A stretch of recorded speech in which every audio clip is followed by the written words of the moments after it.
Have you ever pondered why Dionysus, the ancient Greek god of wine and festivity, was so revered and celebrated in the annals of history? Born of a mortal woman, Semele and the king of the gods, Zeus Dionysus had a dramatic entrance into the world. His mother perished before his birth, consumed by Zeus's divine form's lightning, but Zeus, in a bid to save his unborn child, sewed Dionysus into his thigh, from where he was eventually born.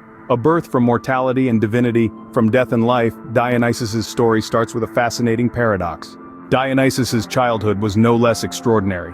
To protect him from Hera's wrath, Zeus's jealous wife, Dionysus, was whisked away to be raised by nymphs.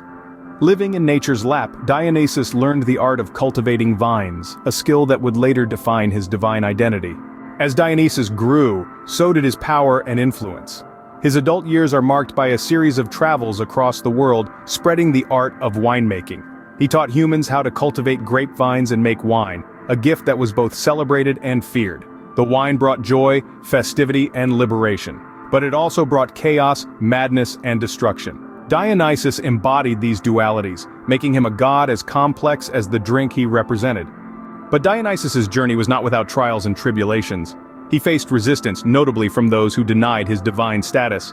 But Dionysus, armed with his thyrsus, a staff entwined with ivy and tipped with a pine cone, proved his detractors wrong. He demonstrated his power, often with devastating consequences for those who doubted him.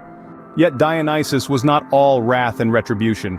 He was also the god of theater, a patron of the arts. Under his influence, Greek theater flourished, giving birth to tragedies, a genre that mirrored Dionysus's own life, full of intense emotions, dramatic turns, and poignant endings. The role of Dionysus in ancient Greek society was profound. He was worshipped in rituals filled with music, dance, and of course wine. His followers, known as the Maenads, were famous for their ecstatic celebrations, known as the Bacchanalia.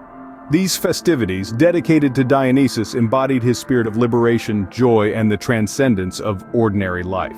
In conclusion, Dionysus, the god of wine and festivity, was a deity of many faces. He represented joy and sorrow, creation and destruction, sanity and madness. His life was a testament to the complexities of existence, to the paradoxes that make life, and indeed wine, so intoxicating.